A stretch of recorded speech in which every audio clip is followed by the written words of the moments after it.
में David visa के बारे में हमने कल जब यहाँ पर मतलब एक प्रॉबेबल 11 हमने बनाने की कोशिश की तो उस वक्त भी हमने ये समझे थे कि डेविड वीज़ा शायद स्क्वाड का हिस्सा नहीं होंगे।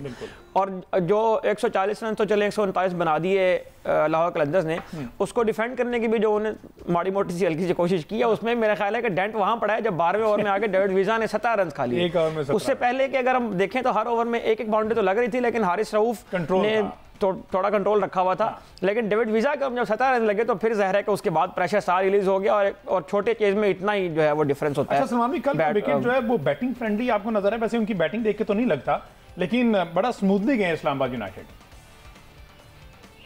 देखिए, कल का पिच ऐसा नहीं था कि आप उस पे आए और बस मारे जाएं और आपकी लगती।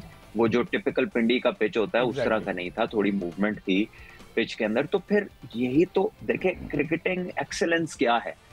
जब आप इतना पैसा दे रहे हैं और मजीद पैसे को एक्सपेक्ट कर रहे हैं और मजीद पैसे की बात हो रही है, लीग को बड़ा करने की बात हो रही है, तो प्लेयरों को भी तो उस लेवल की समझ दिखानी है, उनको भी तो रिस्पॉन्ड करना है। तो मेरा ख्याल है कि थोड़ा सा प्लेयर्स को एडजस्टमेंट करनी चाहिए, दिखानी चाहिए। यानी ये वो काम है ना ये पीसीबी ने करना है ना ये फ्रेंचाइज ओनर्स ने करना है, ये उन दोनों के काम नहीं। They have invested in the players and players need to respond. और प्लेयर्स एज बैट्समैन ये गेज करना आना चाहिए कि इस पे 160-70 कैसे करना है, इस पे 180 कैसे करना है, इस पे आया इतना काफी है या इतने की जरूरत नहीं है। ये सारी असेसमेंट्स प्लेयर्स की तरफ से आनी है। जब इस चीज के अंदर किसी और की इन्वॉल्वमेंट नहीं, ये प्लेयर्स और स्पोर्ट्स स्टाफ की चीज है। और जो टीम ज्यादा सेंसिबल होगी, ज्यादा ओपन टू अडेप्टेबिलिटी होगी, उसके रिजल्ट्स आपको ज्यादा बेहतर नजर आएंगे। अच्छा, हाँ जी क्या? अच्छा, यहाँ भट्ट साहब आप अडेप्टेबिलिटी की बात कर रहे हैं। एक क्वेश्चन जो मैं काफ़ी अरसे से जिसके बारे में ज़ाहिर है कि जानना चाह रहा हूँ वो ये है कि अगर हम क्वेटा ग्लैडिएटर्स की टीम को देखें तो वो मुस्तकिल, मतलब अगर हम देखें तो पहले 4 जो सीज़न थे, 5 सीज़न थे, उनमें उन्होंने 4 फाइनल खेले। लेकिन जब से वो पाकिस्तान में आए हैं वो उस तरह से अडेप्ट नहीं कर पा रहे हैं। उनका इकॉनमी रेट भी जो है वो ठीक नहीं हो रहा है, उनकी जो बॉलिंग रन रेट है वो भी मतलब बढ़ता चला जा रहा है। तो 4-5 सीज़न तो अब गुजर गए हैं, एक सीज़न में 2 सीज़न में चले ये बात समझ में आती थी कि वो अभी अडेप्ट कर रहे हैं।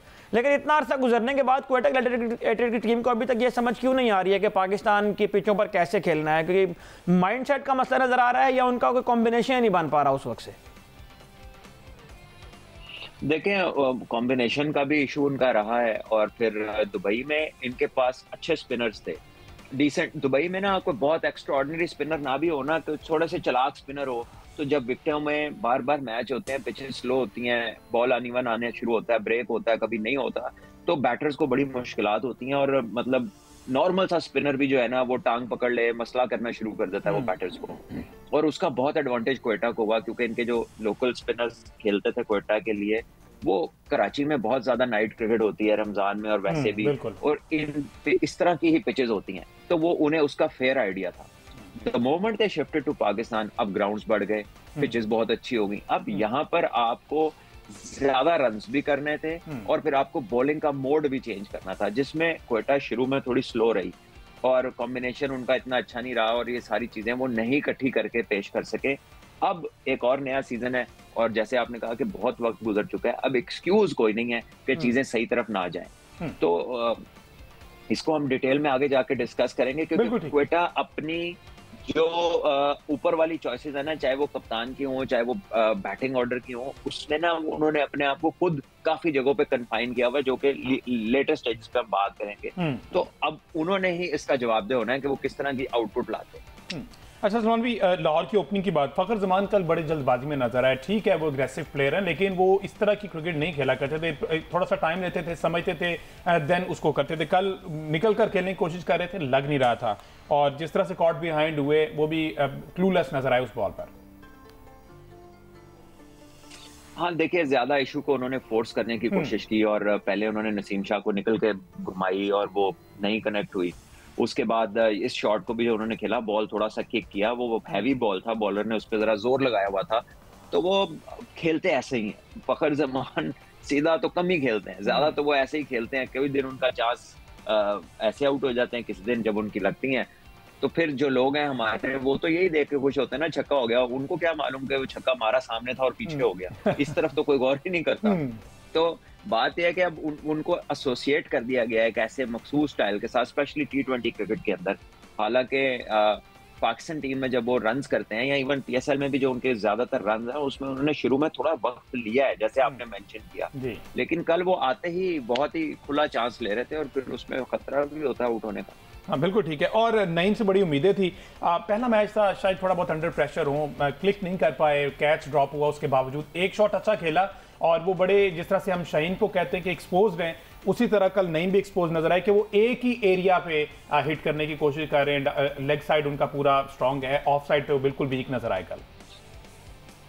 देखिए लेग स्टंप पे उन्होंने 2 शॉट्स खेले, एक तो फील्डर के ऊपर से गुजरा छक्का हो गया, दूसरा जो है वो वन बाउंस फील्ड हो गया। तो ऐसा नहीं है कि वो टांग पे खेल रहे थे और दूसरी टीम को पता नहीं, ही वाज वर्कड आउट। वहां पे फील्डर था, जो वन बाउंस गई है वो उसने रोकी है, जो पूरी हिट लगी वो ऊपर से गुजर तो गई, लेकिन जहां पे थोड़ी बहुत मूवमेंट हुई है कल वो थोड़ा सा उनके टेक्निक में झोल नजर आया है। बिल्कुल फ्रंट फुट वो बॉल की तरफ नहीं लेकर जा रहे, खाली बल्ला लटका रहे बॉल पे। तो ऐसे में तो वो वनरेबल है कि थोड़ी सी मूवमेंट ऑफ स्टंप से बाहर होगी तो उन्हें प्रॉब्लम हो सकती है। तो मेरा ख्याल है कि थोड़ा सा उन्हें ऑफ स्टंप पे जाना है, अपनी बॉडी के साथ, अपनी लेग्स के साथ, अपने आर्म्स को अगर वो फ्री भी करना चाहते हैं तो थोड़ा सा सहारा तो अगले कदम का लेना, थोड़ा सा वो उसको इस्तेमाल करें और गेंद को नजरों के नीचे खेले, चाहे बड़ी हिट मारनी है। तो खैर पहला उनका मैच था, 1-2 चीजें नजर जरूर आई हैं, आई होप के वो उसको एडजस्ट कर लें और अगर ये प्रॉब्लम परसिस्ट करेगी तो फिर इसका मतलब है कि उनकी भी जो टेक्निक है वो फुली कह लें कि वो बनी नहीं है, मैच्योर नहीं हुई, वो सिर्फ हिटिंग पे काम हुआ है। बट लेकिन ये वक्त बताएगा आगे जाके कि बिल्कुल ठीक है, अभी तो इट्स टू अर्ली। अच्छा, दोनों टीम्स में ओवरसीज जो हैं, लाहौर के अंदर के ओवरसीज डिडंट क्लिक और on the other hand Islamabad के कॉलिन मुनरो ने, और हमेशा से कॉलिन मुनरो इस्लामाबाद की तरफ से परफॉर्म करते आए हैं। और कल हमने देखा कि जैसन होल्डर ने कुछ समझ ही नहीं आने दिया, 4 खिलाड़ियों को होल्डर ने आउट किया, रही सही कसर ऊपर कॉलिन मुनरो ने 59 रन की इनिंग्स खेल के पूरी कर दी और उसमें कोई उस तरह के गैर जरूरी शॉट नहीं था, सिर्फ एक छक्का है, उन्होंने प्रॉपर टाइम लिया, 7 चौके मारे और मैच को उन्होंने प्रॉपर बनाकर दे दिया कि जनाब ये जीत गए। देखिए इस्लामाबाद यूनाइटेड की पूरी मैच को अगर आप उनकी एंगल से देखें ना तो it was all very well planned और उनके जो प्लेयर्स थे ऐसा लगा उन्हें अपने रोल्स का मच बेटर पता है। उनकी लाइन लेंथ जो इतनी अच्छी थी, जेसन होल्डर ऑफ स्टंप से बार-बार लेंथ बॉलिंग कर रहे थे, वो कोई इतने एक्सप्रेस पेस नहीं है, मीडियम फास्ट बॉलर है, लेकिन उनकी हाइट अच्छी है, थोड़ी उन्हें मूवमेंट मिलती है। तो इस तरह के बॉलर पे थोड़ा सा आपको देखकर खेलना पड़ता है, थोड़ा लेट खेलना पड़ता है और आपको थोड़ा टाइम एडजस्टमेंट में लग सकता है। लेकिन अगर आप उस पर अंधाधुंध चांस लिए जाएंगे तो फिर विकेटें मिलती हैं जैसे उनको कल मिली हैं। और मैंने उनको कोई बहुत ज्यादा दफा ऐसी इतनी विकेटें लेते या T20 में इतनी इकोनॉमिकल बॉलिंग करते नहीं देखा। खैर ये उनका पहला मैच था पीएसएल में, उनका डेब्यू था जो कि बहुत ही शानदार रहा।